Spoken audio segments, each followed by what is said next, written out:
ছিল? কালো, সবাই জানি, আমরা সচরাচর বলি কালো। তাহলে কৃষ্ণ যদি কালো হলো, তাহলে নদিয়ার গৌরাঙ্গ কেন ফর্সা হয়ে এলো?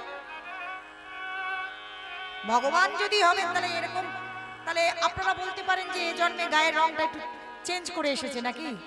কালো ছিল একটু ফর্সা হওয়ার শখ জেগেছে। বিষয়টা সেটা না, বিষয়টা হচ্ছে এরকমই, যেদিন ভগবান দাপরিলীলা শেষ করলেন, ব্যাধির হাতে তার মৃত্যু হওয়ার ঠিক আগে, কিছু পূর্বে, তিনি নারদকে বললেন যে দাপর যুদ্ধ শেষের পথে, নারদ এবার আমাকে আগত যে যুগের সৃষ্টি হবে আমার মৃত্যুর পর, আগত কলিযুগ, এই কলিযুগে আমি ধরাধামে যখন আসবো, কোথায় আসবো জানো? কোথায় প্রভু? পৃথিবীতে একটি ধাম আছে, যে ধামটার নাম হচ্ছে নবদ্বীপ ধাম। ওই নদিয়া নবদ্বীপ ধামে আমার জন্ম হবে। এই কথা শুনে মহারানী বললেন, যিনি রাধা রানী, তিনি বললেন, হে নাথ,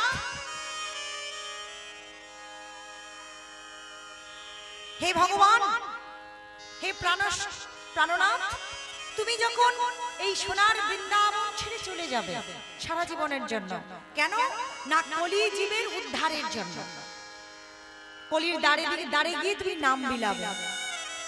তুমি যখন কলির দাঁড়ে গিয়ে, জীবের দাঁড়ে গিয়ে নাম বিলাবে, আর তোমার এই সুন্দর দেহটা যখন ওই নদিয়া নবদ্বীপের মাটি মাগবে, তখন আমি রাধারানী কেন আমি থাকতে পারবো? তোমার এই সোনার অঙ্গে যদি মাটি কাদা লাগে, তোমার এই সোনার অঙ্গে যদি কোনো আঘাত লাগে, তখন আমি রাধারানী তো প্রাণে সহ্য করতে পারবো না। তাই হে নাথ, তুমি আমাকে সঙ্গেও নিয়ে চলো, আমি থাকবো বাইরে, তুমি থাকবে ভিতরে।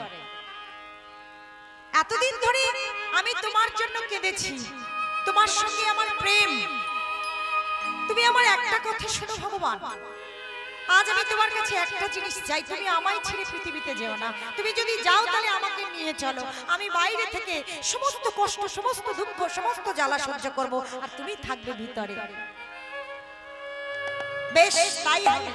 তাই রাধা রানীকে সঙ্গে নিলেন, যাকে আমরা বাইরে থেকে দেখি, যে নিমাইকে আমরা বাইরে থেকে দেখি, ওটা কিন্তু কৃষ্ণ নয়, ওটা স্বয়ং রাধা রানী, বৃন্দাবনেশ্বরী। আর যে ভাব প্রকাশ করতেন, ওই ভাবটা হচ্ছে ভগবান শ্রীকৃষ্ণ অন্তরে লুকিয়েছিলেন, ভিতরে।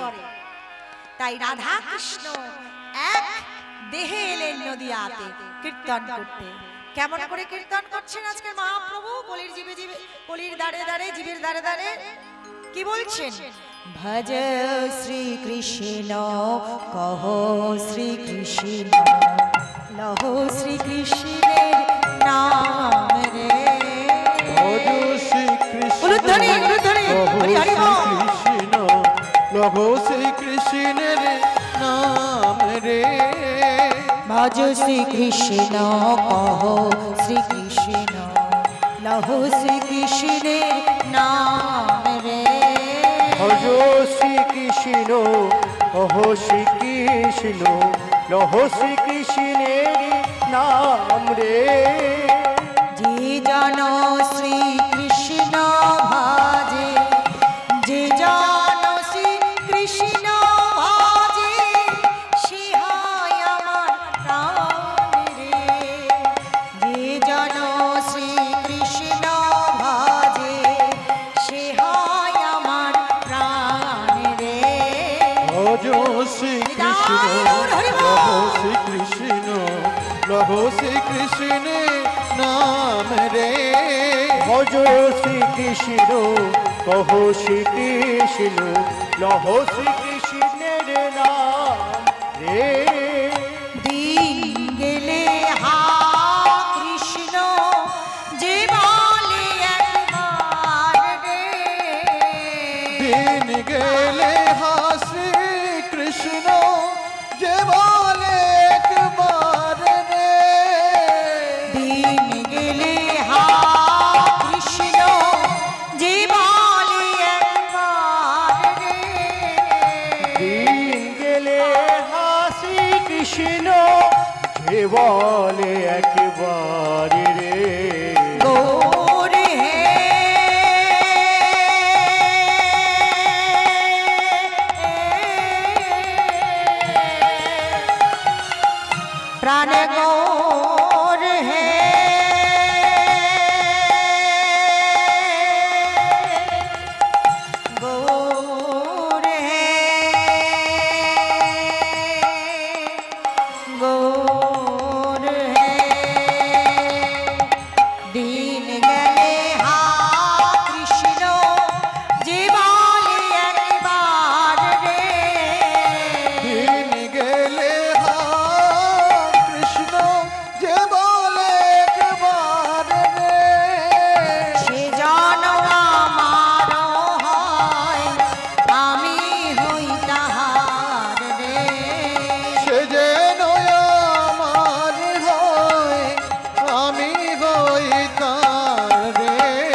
কৃষ্ণ কহো হরি হরি হরি হরি কহো শ্রী কৃষ্ণের নাম রে ভজো শ্রী কৃষ্ণ কহো শ্রী কৃষ্ণ কহো শ্রী কৃষ্ণের নাম রে ভজো শ্রী কৃষ্ণ কহো শ্রী কৃষ্ণ কহো শ্রী কৃষ্ণের নাম রে।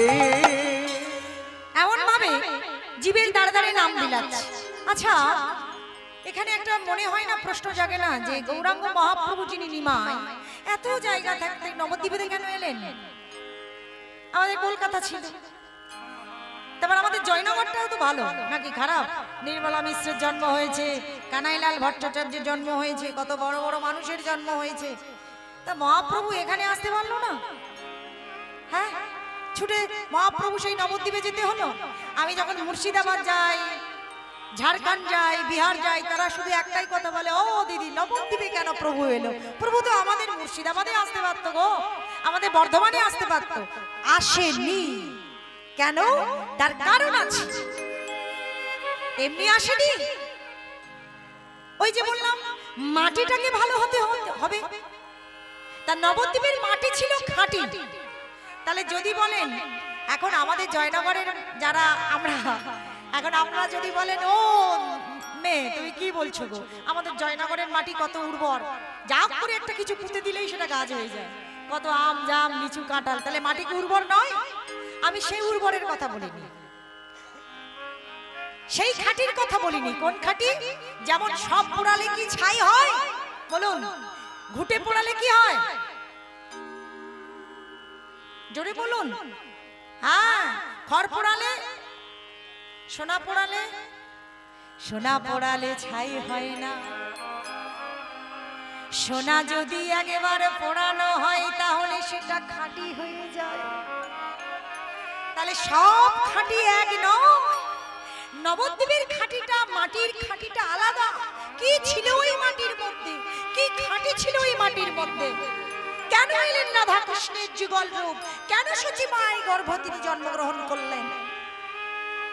কারণ এই নবদ্বীপের মাটিতে ব্রজগোপীদের পায়ের ধুলো ছিল।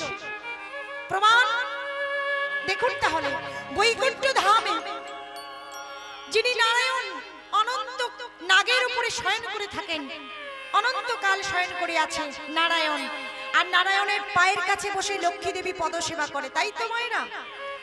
তা একদিন নারায়ণ শয়ন করে আছে, স্বর্গে যিনি সবার গান টান শোনায় আর কি, এর কথা তার কাছে বলে, তার কথা এর কাছে বলে, নামটা যেন কি ভুলে যাচ্ছি দাদা, কি নাম জানো? স্বর্গে ওই যে ঢেকিতে করে যায়, বলে না কি জানো না? ও হ্যাঁ, আমি ভুলে গেছি গো, মাথায় নেই। নারদ, নারদ। এই নারদ প্রত্যেক দিন বিনা যন্ত্রে হরিনাম করতে করতে ভগবানের কাছে এসে ভগবানের নাম শোনায়। তা আজকেও নারদ বিনা যন্ত্রে নাম করতে করতে করতে করতে প্রভাতকালে বৈকুণ্ঠে এসে হাজির হয়েছে। নারায়ণ নারায়ণ নারায়ণ। যেই না নারদ ঢুকেছে বৈকুণ্ঠে, ভগবান চমকে উঠল, কে? প্রভু প্রণাম, আমি এসেছি, তোমার ভক্ত গো, পরম ভক্ত। ও নারদ তুমি এসেছো, এসো বসো বসো।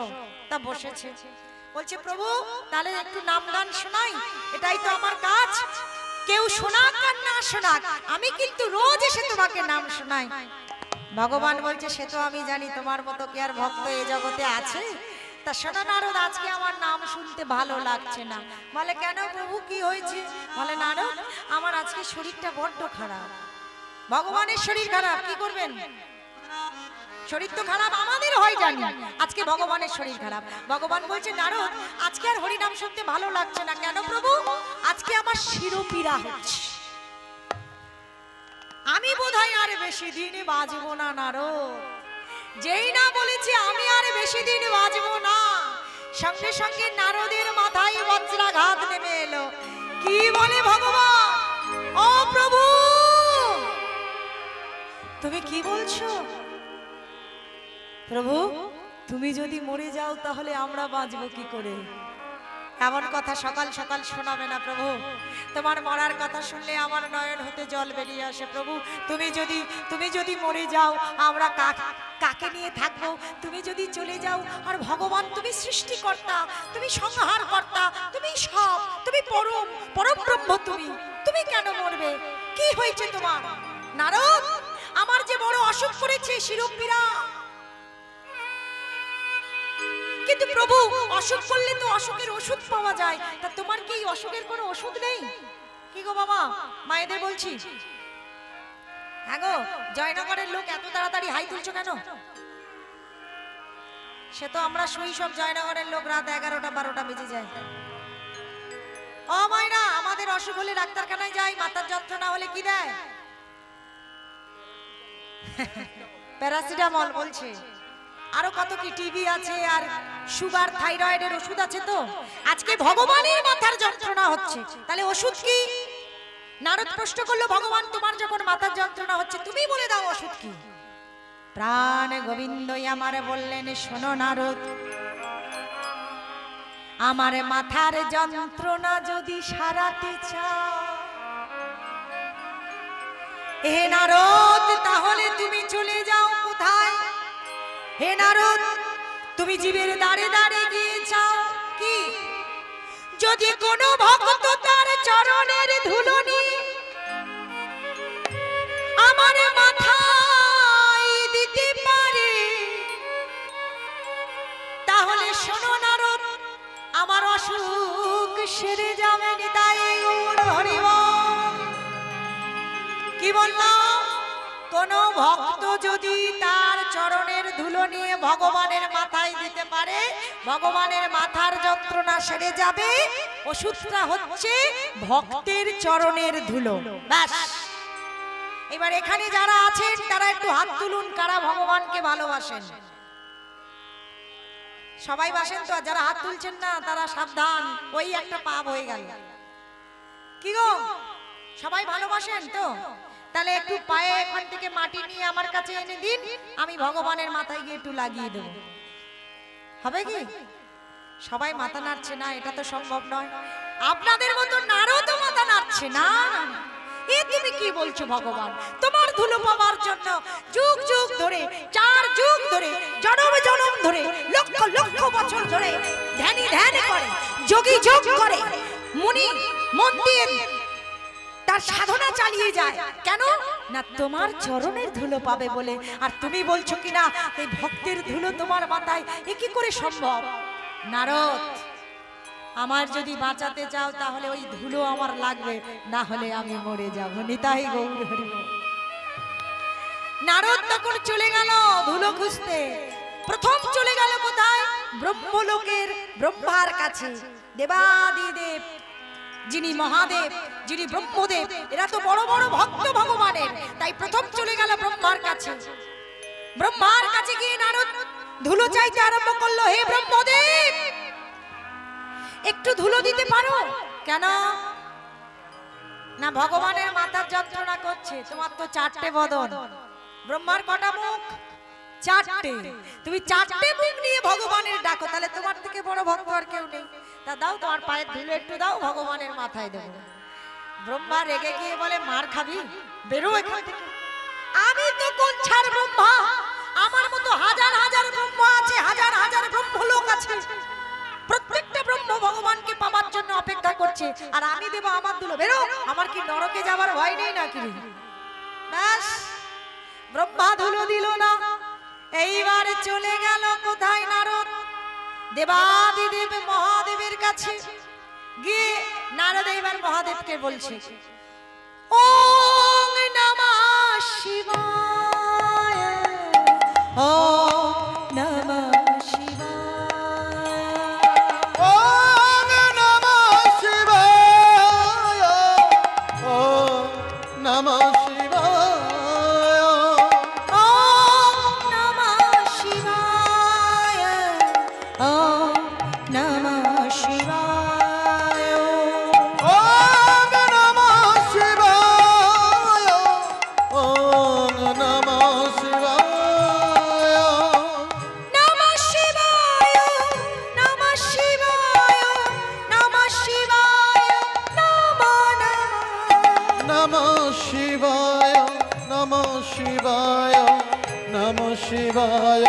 নমো নমো নমঃ শিবায় নমঃ শিবায় নমঃ শিবায় নমো নমঃ নমঃ শিবায় নমঃ শিবায় নমঃ শিবায় নমো নমঃ ওম নমঃ শিবায় ওম নমঃ শিবায় জয় বাবা ভোলানাথ নমো শিবায় জয় বাবা ভোলানাথ কি নমো শিবায় ওম নমঃ শিবায় ওম নমঃ শিবায়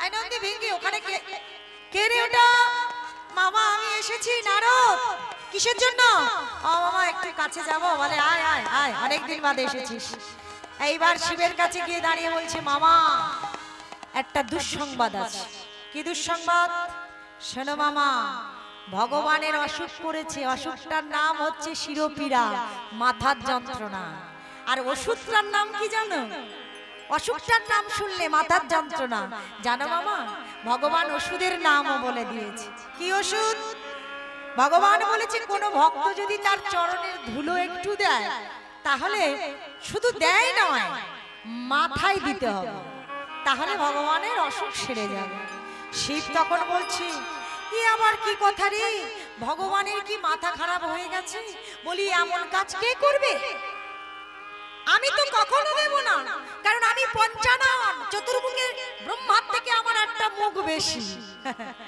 আমি শ্মশানে পড়ে থাকি তার জন্য সদা সর্বদাই কৃষ্ণ নাম জপ করি কিন্তু আমার পক্ষে আমার চরণের ধুলো তার মাথায় দেব এটা সম্ভব নয় আমি পারবো না সে কি গো তুমি ব্রহ্মা দিল না তুমি দেবে না তাহলে ভগবানকে বাঁচাবো কি করে বলে অন্য পথ দেখো আর কে দেয় দেখো নারদ বড্ড মনটা খারাপ করে ও মায়েরা মথুরায় চলে গেল মথুরার ঘরে ঘরে দাঁড়ে দাঁড়ে গিয়ে প্রত্যেকটা মানুষের কাছে বলছে ধুলো দাও যেই না শুনে ভগবানের মাথায় ওই ধুলো পড়বে ভয়ে সবাই দরজা জানালা বন্ধ করে দিচ্ছে নারদের মাথা খারাপ হয়ে গেছে পাগল হয়ে গেছে নারদ ভগবানের মাথায় ধুলো দিয়ে কি আমরা নরকে যাব কেউ দিল না অবশেষে নারদ কাঁদতে কাঁদতে বৃন্দাবনের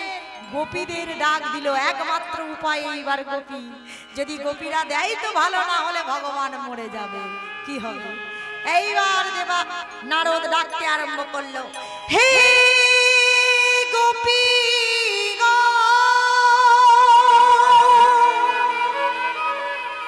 হে গোপী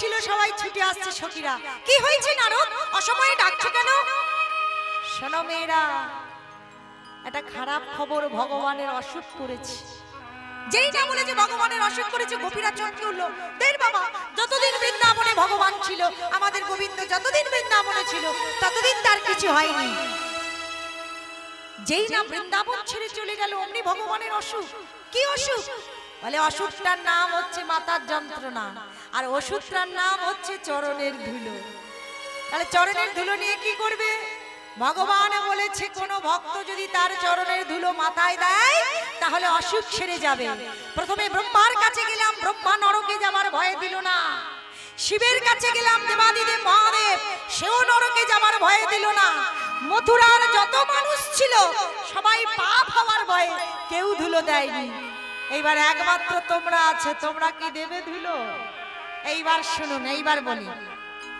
ভগবানের ভালোবাসার ক্লাসিফিকেশন দেখুন ভাগটা দেখুন এইবার বৃন্দাবনের যত ব্রজগোপী ছিল যেই না এই কথা শুনেছে যে কেউ ধুলো দেয়নি বৃন্দাবনের ব্রজগোপীদের মধ্যে সর্বপ্রথম এগিয়ে এলে কে জানো সর্বপ্রথম একজন গোপী এগিয়ে এলো আস্তে আস্তে এসে নারদের দুটো হাত ধরে বলছে নারদ তুমি কি জানো যারা যারা ভগবানের ধুলো দিল না তারা বড় বোকা। যে ভগবানকে ভালোবেসে এত সুন্দর দেহ পেয়েছি, যে ভগবানকে ভালোবেসে বৃন্দাবনে আমরা কলঙ্কিনী হয়ে গেছি, যে ভগবানকে ভালোবেসে আমাদের ইহকাল পরকাল জীবন যৌবন আশা আকাঙ্ক্ষা বৈভব সুখ দুঃখ যন্ত্রণা লজ্জা ঘৃণা ভয় যাতনা কষ্ট সুখ দুঃখ এক নিমেষে সবকিছু বিসর্জন দিয়ে দিয়েছি। আজ সেই ভগবানের এত বড় বিপদ, যদি সেই ভগবানকে না ধুলো দিতে পারলাম, যাই না একবার ভগবানের জন্য নরকে গিয়ে দেখি না।